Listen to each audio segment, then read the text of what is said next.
Hello and welcome back to Florida Foodie. I'm your host, Candace Campos, along with our producer extraordinaire, Thomas Mates. Hello. And you can find just about anything in Orlando, I feel like. But some people still might be surprised to find out that there is a mushroom farm in the middle of our boom metropolis. Yes, a farm with all mushrooms.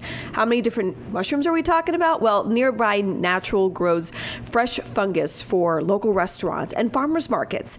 And we are joined today by one of those co-owners, Soraya Fernandez Hazari. Correct. Soraya, thank you so much for joining us. Of course. Thank you for having me. So if you're just listening to our podcast right now, you can't see it, but we have this beautiful centerpiece of different colors, different shapes, different textures of mushrooms. I mean, we're talking about the size of my face here. I've never seen mushrooms like this before. So it kind of give us a little bit of a background. What is Nearby Naturals all about? So Nearby Naturals is an urban mushroom farm. We've only been around for maybe like a year and a half now. We started out of our garage. And it's really about bringing good ingredients to Orlando. I know Orlando, like in the eyes of a lot of people, is really just like Disney World and, you know, all the tourist traps and all that kind of thing. But it really is like a booming food city. And it's cool to be here just because all of like the innovations that have been made in other cities like don't really like exist here yet. So it's fun to always like, you know, come in and be able to like be the pioneer in that kind of thing in a city like this. And there's definitely capable chefs here who know what they're doing, and it's nice to supply them with what they want. So you guys are kind of alone in this right now as far as being the urban mushroom farm of Orlando. Is there anyone who's doing something like you guys? There are a couple people here and there that are doing some smaller operations, but as far as I know, we're the largest for these gourmet exotics. And so these gourmet products that you guys are making are all fungus. So give us an idea of what things you guys grow, because I mean they're gorgeous as a centerpiece, let alone probably when you eat them. So we grow like a few different types of mushrooms.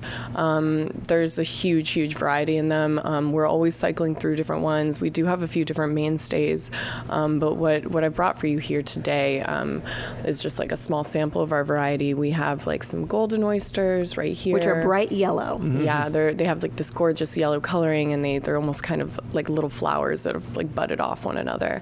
And then we have these blue oysters over here, which look like little oysters. They do. Yeah. I'm just trying to give people an idea.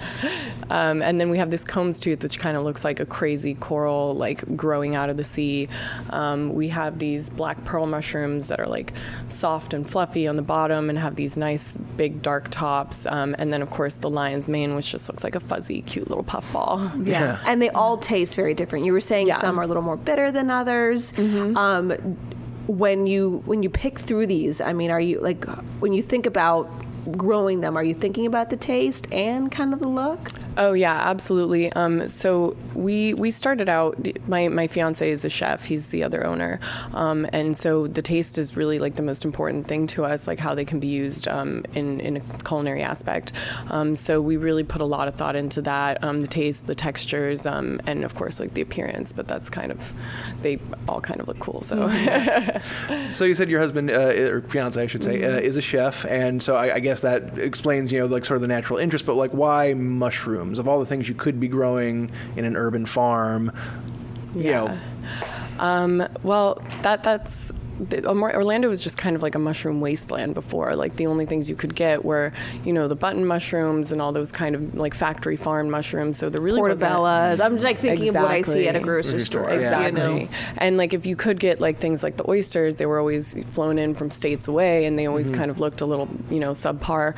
So we started with the lion's mane, but we started it just for us, like with some little grow kits that we found online and things like that. And it kind of just like snowballed into what it is from there. Yeah. Sorry. Go on. Yeah, no, I was thinking, okay, so how do you grow this? I mean, you're talking about being in Metro Orlando area. Yeah. How do you create all this stuff? So that's another reason we also went with the mushrooms, is because you can take back some of that urban space and turn it into like, you know, farm space. So we found a warehouse, and what we've done is we've set up a few temperature controlled, temperature humidity controlled chambers within the warehouse, and then we use a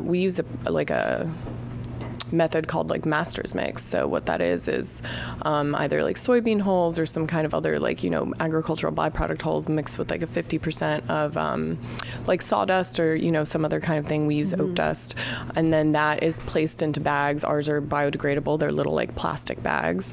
It's mixed together with a certain amount of water by weight. And then we sterilize it with heat. And then we mix in like grain spawn, which is grains that have been already taken over by the mycelium, which is actually like what the main part of the mushroom is. When you see a mushroom, you're just really looking at its reproductive organ. It'd be like looking at just the apple instead of the whole tree. And that takes that over, and then you slowly leave the bag alone. It colonizes the bag. Once that's ready, we take that into the chamber, we cut it, and then, just let it do its thing. So it's like a big science experiment in this Yeah, warehouse. it really is. And it's so crazy with all the different temperature variations and even like, the CO2 exchange, because mushrooms actually, they breathe oxygen and they emit CO2 just like we do, which is like the opposite of plants. So figuring all of that out has been fun. And like some of them like a little colder, some of them like a little more humid. So it is kind of. And these things grow to, these are huge mushrooms. So, how big on average can your mushrooms Yeah, you even get? said these were on the smaller side. Yeah, those little clusters are on the smaller side. Little clusters the size of my face, by the way. Continue. We've gotten up to like, maybe like 2.5, 3 pound, like, clusters of them off blocks. But it depends on the mushrooms. Some of them, like to grow individually, like the shiitake, you just peel the entire bag off and let them grow off the entire bag and they grow individually, but some of them do grow into these little fun bunches. Yeah. I had a friend in college who tried to grow mushrooms for reasons, and he always complained that it's very like persnickety and like everything just has to be perfect, and like how much trial and error went into like setting up this warehouse and starting these grows. And so there was actually quite a bit of trial and error, but thankfully we did like start in our garage. Like we moved into a tiny little like 1950s built house that's like half garage. So we started with, I think it was like a tent that was maybe like 5 by 7, and then we got it right in there, and then just kept seeing like all the different we need to adjust this with humidity, and they don't like it when it's like the wind, like the air exchange is blowing directly on them. And so we were able to go from like a smaller model and expand into a larger one, which helped with a lot of mistakes, and especially like costs for mistakes and things like that. That's amazing. You guys have been going for about 18 months. You said, how long did it take you to go from garage to warehouse? We just moved into the warehouse this past August, so Congrats. It took us. Thank you. Yeah, it's taken us. I think it took us about 8 months, and then before then, we were doing. Before we started anything, it took us maybe like 8 months on and off of just like research and reading everything there was to read, because, we didn't know anything about it. We were just like, oh, this is cool, this is fun. Like, let's look into it, and just like YouTube University, basically. Well, and I was thinking about it. Your background is in hospitality, and your fiance is a chef, so you have the hospitality, the culinary, but I don't see anything in the fungus scientist. No, we are so not scientists. You had to learn everything pretty much online. Yeah, exactly. And we have we've done some consultations with some like bigger mushroom farms like up north and in those areas where they're like booming in this kind of industry. So we weren't like completely like alone, but we did have to pay some friends. Yeah. Candace and I both spent some time in the Pacific Northwest in Oregon, and there it's there's a lot of like foragers who can just go into the woods and during certain seasons and go get their mushrooms and stuff like that. Is there anything like that around here, or is Florida just like no good for that? Because I know the climate's all over the place. The climate is all over the place. Right now, actually, is probably great for mushrooms, but Florida has some harvesting laws where you can't go out into like publicly owned lands and do that kind of thing. It's like a nature protection type thing, which is very reasonable. But we do have some friends in North Florida that can grab some stuff like off private property. Like they do get chanterelles, and actually this lion's mane on the table right here was cloned from a specimen that was found in Gainesville. So you do get some stuff, but it's not an ideal climate down here. That's amazing. I mean, because I was thinking about mushrooms and truffles and everything that kind of grows like underground, thinking that you need a really, really humid and moist environment to be able to do such things. So, I mean, it makes sense, though, that you have all these areas that we're trying to protect because our growth here, and especially Central Florida, I mean, if we don't kind of cap off where people are allowed to get into, I mean, we'll just take over the entire state. Yeah, absolutely. It's our ecosystem's really fragile and should be protected, and that's one of the reasons that we have taken to urban farming so intensely is just because there's the spaces that have already been taken away from the natural environment, and you can kind of take that back and not do any further damage and still grow like food for people and things like that. So the big question is how can people get their hands on these type of mushrooms? So we actually do have grow kits online if you're inclined to do such a thing. Super easy to set up. We have a few different like dried mushroom products on our website as well, which is nearbynaturalsfl.com. And then you can also visit us at our farmers markets. Right now we're at the Audubon Park Farmers Market on Monday nights, runs from 5 to 9. And then we also do the Winter Park Farmers Market on Saturday mornings from 7 a.m. to 1 p.m. And then the pharmacy stand at the Winter Garden Farmers Market also on Saturday carries our mushrooms, as well as Orlando Meats has like usually a few little spot. Yeah. And that's if you want to figure out how to cook these things and do stuff on your own, but you also have kind of the restaurant industry that you have also tapped into. Yeah, correct. We do a majority of our business is wholesale, so we do. Yeah, I know originally you and your fiance were supposed to be here today, but he had said he had a mushroom emergency at Epcot. What kind of business are you guys doing with the parks and everything?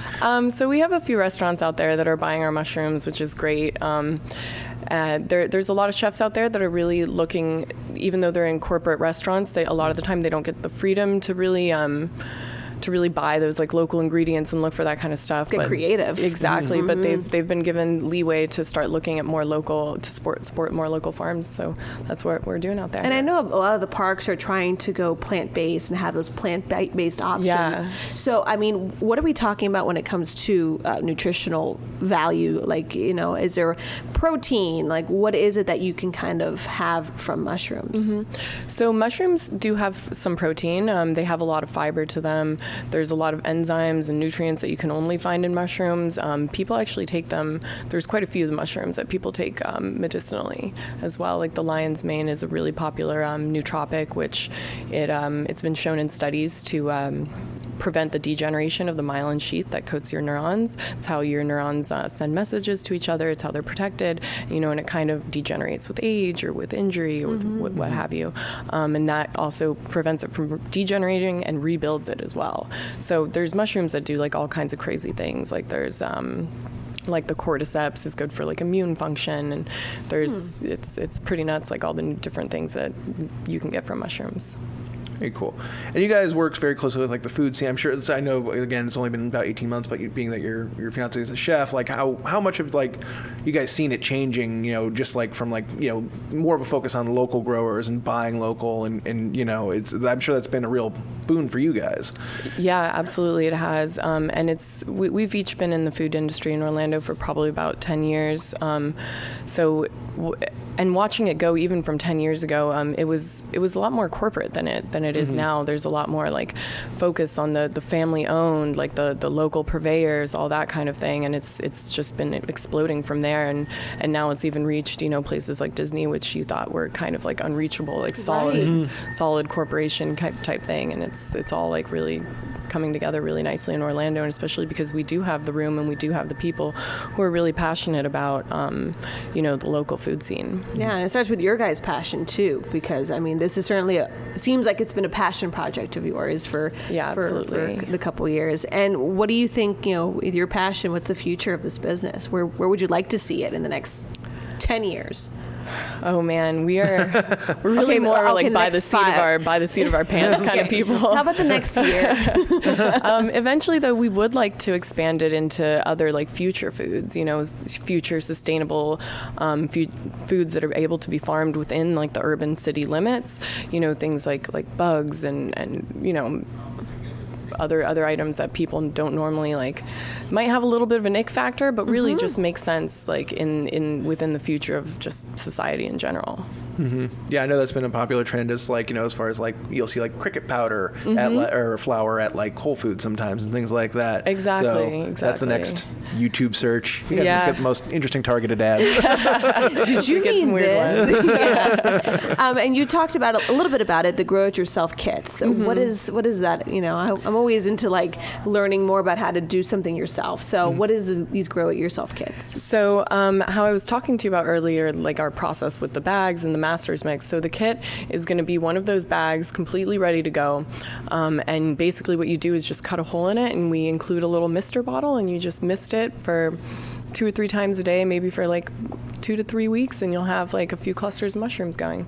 Really? And yeah, they're super easy. I mean, and I'm just thinking about it. I mean, I have a 2.5-year-old at home, but I was, we always talk about trying to teach her how to grow. And I know Lisa Bell, who's the other host of Florida Foodie, she's really into, your own gardens and stuff. And I would think that, I mean, when you say misting it a couple times a day, kind of keeping it out there. Yeah, you and it's can super make it fun for happen. kids because once they start growing, like once they start getting the little pins, you can literally just watch it grow overnight, and it's so wild. And then with the what's left in your bag after it's already been spent, you can just like break that up and throw it in your garden. You might get some more mushrooms out of your bed and stuff too. And the mycelium in it is like super good for the vegetables and everything growing in there. Well, I've grown mushrooms. It's just from overwatering my lawn. I don't think those are the edible ones. So, but it'd be cool to do something like that with the kids. I think you could really start, the next generation of sustainability with gardens and things. And I know that's really become a big thing, especially here in Orlando. Absolutely. And it's super important to get kids like hands-on and interested in that kind of stuff because,